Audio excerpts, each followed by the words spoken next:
Assalamualaikum warahmatullahi wabarakatuh.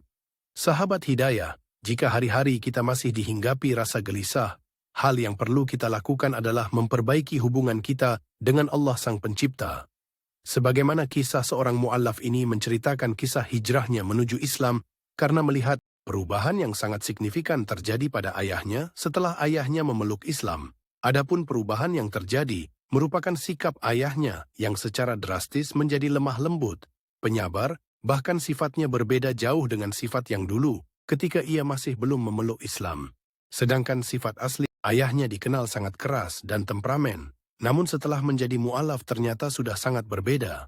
Nah sahabat Hidayah, perubahan perilaku orang tuanya menginspirasi wanita ini untuk mempelajari Islam. Ternyata setelah dia faham, Islam tidaklah seburuk yang dituduhkan orang-orang selama ini. Baiklah sahabat Hidayah, kisah perempuan mendapatkan hidayah ini dulunya berasal dari keluarga Kristen yang taat beribadah. Bahkan ayahnya juga seorang pendeta yang aktif di gereja, namun bukan hal yang baru bagi pendeta yang memeluk Islam.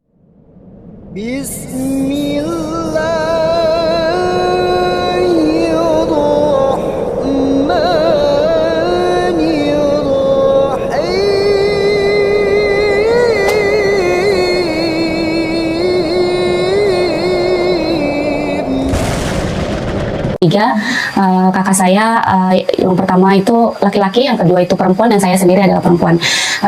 Terus pada waktu itu papa saya memang sering sekali mengkristenkan orang-orang.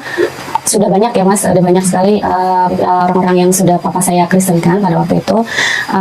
Mama saya kebetulan seorang penginjil yang mencari kalau kita dulu menyebutnya domba-domba yang tersesat ya, nah seperti itu. Jadi pada waktu itu papa saya mau mengkristenkan satu keluarga Islam yang bernama Bapak Abdullah. Pada waktu itu beliau datanglah ke rumah Bapak Abdullah itu, kemudian beliau berbincang-bincang, terus waktu itu mau mencopotkan sebuah ayat yang digantung yang di tembok itu ya. Itu ternyata ayat itu ditanya sama papa saya, ini apa Pak Abdullah gitu. Terus kata Pak Abdullahnya itu, ini syahadat Pak gitu, persaksian bahwa kalau umat Islam untuk memeluk agama Islam kita membaca ini gitu. Bacanya apa Pak gitu. Terus dibaca oleh Bapak Abdullah itu asyhadu alla ilaha illallah wa asyhadu anna muhammadar rasulullah. Bapak saya tidak tahu artinya, terus beliau nanya kembali apa artinya. Terus kata Pak Abdullah, tiada Tuhan selain Allah dan Nabi Muhammad adalah utusan Allah. Oh iya, copot, kata bapak saya. Tidak boleh ada lagi di sini, seperti itu. Terus dicopotlah sama Bapak Abdullah. Setelah selesai rangkaian mengkristenkan Bapak Abdullah itu dan keluarganya, bapak saya pulang. Tidak berselang lama dari pulang itu, di dalam mobil beliau terngiang-ngiang terus. Suara itu, tapi bukan suara Bapak Abdullah, tapi suara lain, cuma penyampaiannya itu tiada Tuhan selain Allah, Nabi Muhammad utusan Allah, terus seperti itu. Terus papa saya mungkin cuma halusinasi seperti itu kan. Sampai di rumah beliau berkegiatan seperti biasa, terus ada yang bisikin terus di telinganya itu. Sampai 3 hari papa saya seperti orang stres ya pada waktu itu, karena kan memang secara intens ya dibisikkan terus, terngiang-ngiang terus di kupingnya itu. Pada waktu itu papa saya akhirnya minta mencari singkat cerita papa saya mencari-cari tentang agama Islam. Apa sih tiada Tuhan selain Allah itu apa gitu kan. Baca-baca buku, beliau ke toko buku dulu, mencari-cari buku. Ada satu buku yang beliau dapat itu judulnya Kehidupan Setelah Kematian ya. Nah itu dibawa pulang oleh beliau, dibaca-baca, tidak menjawab juga. Itu selama kurang lebih 3 bulan ya, mencari-cari seperti itu. Terus beliau juga berdiskusi dengan sesama pendeta seperti itu. Terus berdiskusi juga dengan mencari-cari dengan Pak Ustadz gitu ya, yang dekat rumah seperti itu. Tapi belum terjawab juga rasa penasaran bapak saya. Akhirnya pada waktu itu dapatlah bapak saya itu diberikan satu Al-Quran, tapi karena bapak saya tidak tahu artinya Al-Quran yang bahasa Arab ya, jadi dikasih yang ada terjemahannya seperti itu. Jadi beliau akhirnya membaca Al-Quran terjemah sampai hatam bolak-balik itu kalau tidak salah kurang lebih 7 kali. Alhamdulillah beliau kayaknya sudah dapat pencerahan seperti itu ya. Akhirnya beliau memutuskan pada waktu itu tahun 1993 untuk memeluk agama Islam. Tapi beliau sendiri dulu gitu. Jadi ibu saya, kakak saya bertiga itu kami bertiga belum memeluk agama Islam. Kami semua kaget kan ketika papa saya sudah memutuskan untuk menjadi Islam. Kami semua geger gitu. Sampai mama saya ke gereja gitu kan. Semua geger lah. Pada malam waktu itu papa saya langsung disyahadatkan di masjid dekat rumah juga.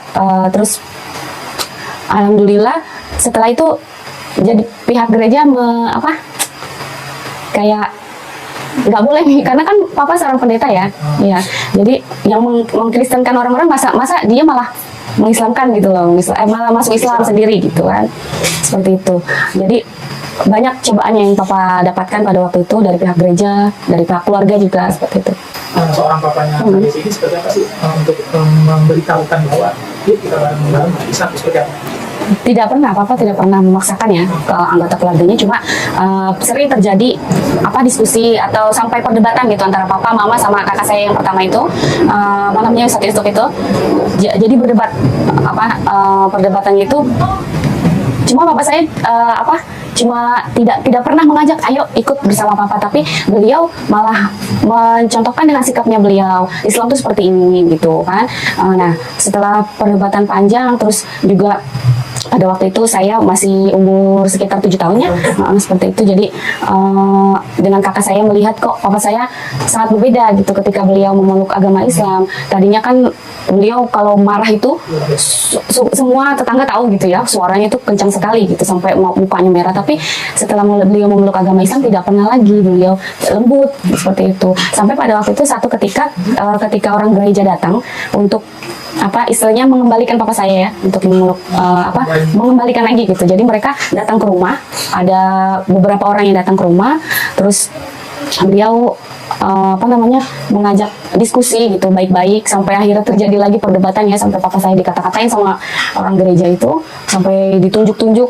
Tapi papa saya cuma diam, tidak yang banyak bicara, terus tidak yang marah-marah seperti sebelumnya. Kalau dulu kan, kalau sebelum masuk Islam, papa saya kalau bicara sama orang kan sangat frontal ya, terus keras banget. Terus kalau dia ada orang yang nunjuk sedikit aja ke arah beliau, itu beliau nggak bisa langsung naik pitam seperti itu. Jadinya nah pas terjadi perdebatan itu, saya sama kakak yang kedua itu lihat dari dalam, kita cuma ngintip gitu kan, kok papa diem aja ya gitu. Kita diskusi nih berdua kan, kok papa diem aja ya, kok papa nggak marah ya. Iya. Terus akhirnya pada waktu itu papa saya, setelah mereka yang orang gereja itu sudah puas melampiaskan apa yang mereka inginkan, papa saya akhirnya cuma bicara begini, nanti kita buktikan saja kalau misalnya Islam dan Kristen itu yang betul yang mana ketika kita sudah di akhirat gitu kan, bukan sekarang, bukan di sini. Terus papa saya dikatain gila, sudah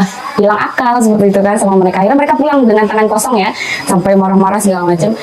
Dan pada waktu itu juga saya berdua sama kakak saya melihat perubahan itu, kita bilang kita ikut papa aja yuk gitu. Jadi kami berdua bilang gitu, terus akhirnya kita bilang sama papa, saya mau ikut papa aja gitu. Berarti momen itu ya, momen ketika papanya itu dimaki-maki cuma diem aja. Iya. Momen itu membuat Mbak Yesi dan kakak itu kok ini sebenarnya alat orang Islam seperti ini. Iya, betul. Itu setelah bulan atau tahun berapa setelah Bapak masuk Islam, Mbak Yesi dan kakak itu masuk Islam juga kan cuma 2 minggu. Hanya 2 pekan. Iya, 2 minggu setelah papa masuk Islam. Jadi itu tanpa maksa ya? Tanpa paksaan, tanpa ya. Alat itu bukan papanya Mbak Yesi, Mbak Yesi akhirnya masuk Islam. Iya, seperti itu. Terus saat itu 7 tahun lah ya? Iya. Nah ya bisa dibilang apalagi dari seorang anak pendeta yang belum perubahan apa sih maksudnya ketika Mbak Yesi dan kakaknya itu masuk Islam, apa sih yang paling dirasakan itu perubahan apa? Itu Mbak Yesi pribadi ya? Untuk saya pribadi, pada waktu saya memeluk agama Islam, saya belum ada perubahan ya mas, belum ada di dalam diri saya itu belum ada. Waktu itu pada saat itu kan saya masih kecil ya, jadi saya cuma hanya merasakan perubahan yang terjadi pada papa saya, pada orang tua saya, pada kakak saya gitu. Tapi kalau untuk dalam diri saya sendiri, saya rasa belum ada perubahan pada waktu itu, karena saya juga merasa pada waktu itu mama dan kakak saya yang pertama itu kan belum masuk Islam ya, jadi ada tekanan juga dari mereka, kenapa mau ikut papa gitu, seperti itu sih. Berarti yang datang masuk Islam yang nomor pertama dan mana ya? Iya. Terus setelah berapa, hitungannya bulan atau tahun? 3 bulan. 3 bulan? Iya, 3 bulan setelah. Maka dari keluarga ayah Mbak Yesi, seperti apa sih perkembangan itu? Iya. Ketika masuk Islam itu dikucilkan atau dimusuhi? Pada waktu itu memang kan keluarga papa saya kan tidak terlalu dekat ya, karena kan mereka semua Kristen pada waktu itu. Mama saya juga seperti itu. Tapi yang paling terasa sekali ya dari keluarga ibu saya ya, karena kan mereka kan juga yang sering ke rumah seperti itu. Gitu. Berarti seperti apa tekanan pada keluarga ibu yang sampai di sini? Iya, sampai kita pada waktu itu mereka nggak mau datang ke rumah gitu, sampai ya sudah kita kayak tidak dianggap lagi gitu, seperti itu.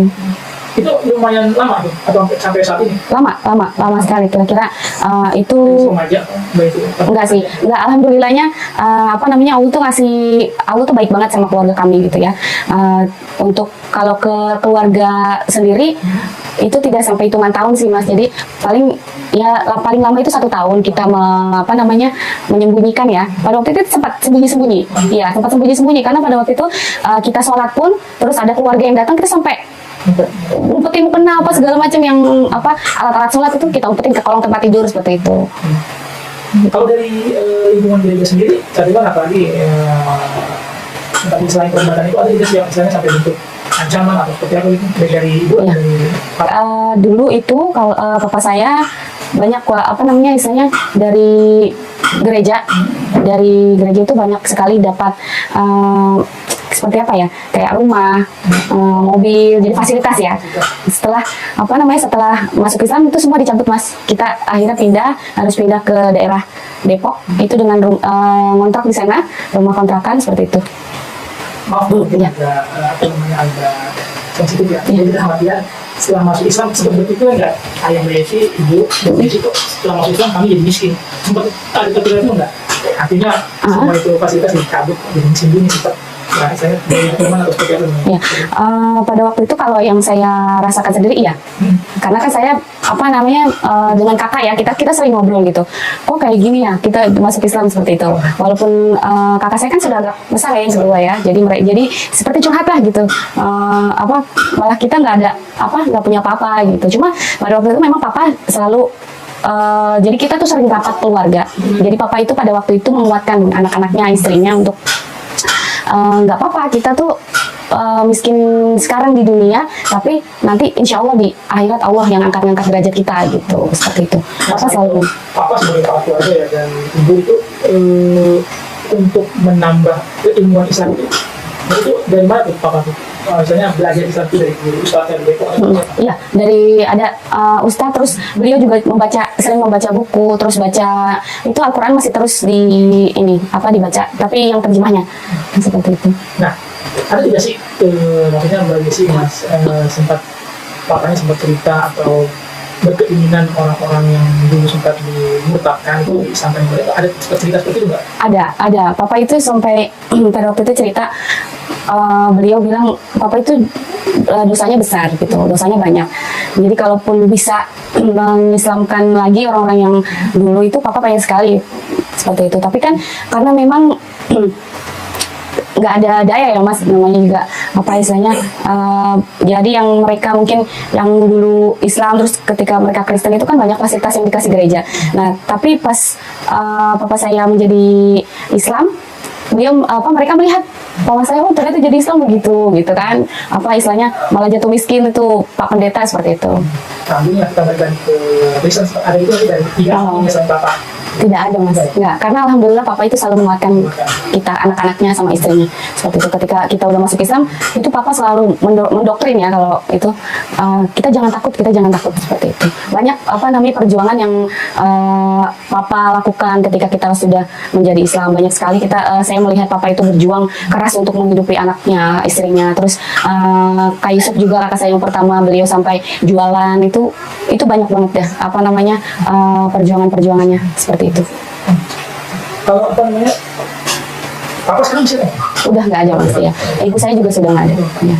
Pesan-pesan apa sih yang diingat dari ayah itu ketika yang sampai terpancar ke rekomendasi bahwa sekarang ya ini lagi kebayang gitu ya sampai saya. Papa saya pernah berpesan kepada anak-anaknya bahwa apapun yang terjadi, iman kita itu tidak bisa digadaikan atau dibayar oleh apapun yang ada di dunia ini.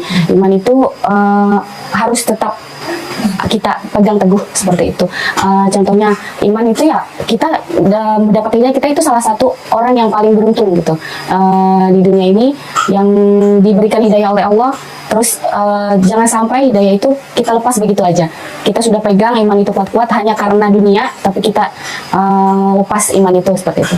Papa selalu berpesan, selalu papa kalau ngomong sama kita keluarganya itu selalu berpesan seperti itu. Nggak pernah absen, omongan itu nggak pernah absen. Kalau dari sepupu Mbak Yesi atau sepupu langkah dari ibu atau papa itu sampai saat ini masih ada yang memeluk Kristen? Masih, tante saya, om saya masih ada yang memeluk Kristen. Kan ini bisa didapat melanjutkan cerita ya, kemudian sempat terbesit ya sih Mbak Yesi gitu bahwa saya juga mengajar dari walaupun tidak dengan ajaran langsung tapi dengan sikap, perilaku, akhlak gitu. Iya, masih sampai saat ini kita masih ini ya, masih mengusahakan ya. Mudah-mudahan sih semua kan hidayah Allah yang kasih ya. Tapi saya dan kakak-kakak saya itu selalu kita jadi sepakat untuk kita harus tetap berbuat baik kepada mereka, om saya, tante saya, tetap menjaga tali silaturahmi walaupun saat ini kedua orang tua kami kan sudah tidak ada seperti itu. Jadi tetap harus berperilaku baik. Kita harus mencontohkan yang baik kepada mereka sampai akhirnya mereka melihat kami tuh, oh ternyata Islam itu seperti ini, tidak seperti yang mereka bayangkan atau seperti yang mereka dengar dari orang-orang seperti itu. Cuma itu sih yang kita bisa lakukan ya Mas. Maksudnya kita kalau untuk mengajak secara langsung kita berdebat segala macam kita tidak bisa ya. Tapi kalau untuk sikap, terus kita memberikan contoh kepada mereka seperti ini loh Islam gitu. Kalau yang masuk Islam sendiri yang dari sepupunya Yesi atau keluarga dan keluarga ibu ada tidak sih? Ada. Oh, ada. Itu maksudnya dari wasilah dari ayah tuh. Iya. Ayah yang ngasih. Iya. Jadi ada cerita om saya itu dulu kan beliau masih Kristen, adiknya mama saya. Jadi beliau pada waktu itu belum nikah ya, sudah umurnya sudah tua lah gitu. Ya, terus papa saya jodohkan dengan orang Islam yang di dekat rumah saya gitu. Papa saya jodohkan kalau kamu mau menikah dengan dia, tapi pada waktu itu tidak ini ya Mas, tidak secara langsung terang-terangan papa saya, ini kamu harus Islam, tidak. Tapi papa saya bilang dia agamanya Islam. Jadi kalau kamu suka gitu, kamu ikut agamanya dia seperti itu. Nanti biar saya yang urus gitu semuanya. Alhamdulillah walaupun ya memeluk agama Islam karena menikah, tetapi sampai sekarang beliau masih Islam semua keluarganya. Kalau sepeninggalnya ayah dan bapaknya dan mamanya itu berarti itu usia Mbak Yesi sudah? Papa saya meninggal itu tahun 2003. Saya kelas 1 SMA, terus ibu saya baru 2 tahun ini.